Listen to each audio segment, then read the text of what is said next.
Hello guys, and welcome back to another video. So today we're going to be talking about the new Motorola Edge Plus and basically everything that it has to offer, and whether or not you guys should even go out and buy it, or if you guys are interested in it, we can talk about it here in the comments below as well. So basically, the Motorola Edge Plus is Motorola's trying to get back into the flagship business.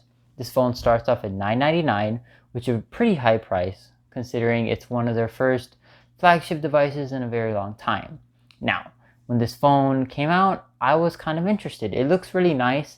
Everything about it is nice, right? Most phones coming out nowadays are very nice and they all have something unique about them. But when it comes to this phone, it feels like it's getting things from one company to another and putting them all into one phone. Now, is this bad? No, not really. I don't think that it's bad because it's taking the good things, not the bad things. So it takes the 90 hertz from maybe OnePlus from 1 year ago, and it takes the 108 megapixel from Samsung, and it takes the Edge probably for inspiration from Samsung as well. If you guys don't know, the phone literally is called the Motorola Edge Plus. So basically, the sides are curved more than on the Samsung phone, so it's more of a 90-degree angle is what they're saying, and might even be able to use as bumpers for FPS games that you guys might be playing, like Fortnite or PUBG and stuff like that. But that's still in a work in progress from the last time I've heard about it. So, they're actually trying to do something with it. The other thing they probably took from Samsung was edge lighting. So, if you guys don't know, Samsung has this thing where you can have notifications show up as edge lighting, which lights up the sides of your phone or even the hole punch camera. And honestly, it's really nice. And people might be mad that they're taking that from Samsung, but if you're going to have curved edges on the sides that are so distinct as they are on this phone, then honestly, you should just embrace it and take the edge lighting, which is really good because it's just a nice way to see your notifications without having the notification dot LED above, because obviously that won't be in this phone. Now, one thing I do want to say is, oh my gosh, a flagship phone with a headphone jack.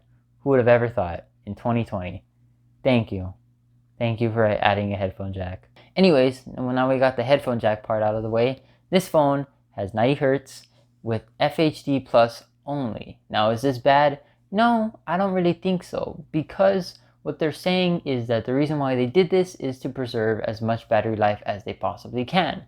And you know what? With the 5,000 milliamp battery, I'm pretty sure that thing will last you forever. So what they're saying, it should last you 2 days on a full charge, of course. So 2 days with FHD plus and 90 hertz.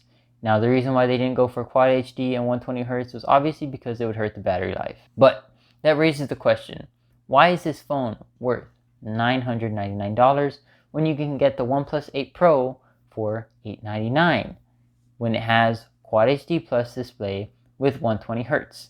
Now, when I saw this pricing, I was kind of skeptical, right? But I wanted to do a little bit more research. So I went on and saw the specs and compared both phones. And the two takeaways I've gotten is they put more money into the camera. So as you guys heard before, I said they have a 108 megapixel camera. So obviously the main sensor on the OnePlus 8 Pro is only 48 megapixels. Now, does this matter to you? That's obviously up in the air. If you guys want that 108 megapixel sensor, then you guys can go out and get it, right? It's there for you. You just have to pay $100 more and get less when it comes to your screen, but more when it comes to your battery. So there's a bunch of pros and cons to all this concept, right? Now, the one thing I wish Motorola would stop doing, stop putting the Motorola logo on the back of your phone. It doesn't look good. Like, stop it. Like, make it more minimal so it doesn't get in the way. It kind of kills the design, the look, It looks very clean on the back, and then there's just the Motorola logo. It just doesn't really look appealing, in my opinion.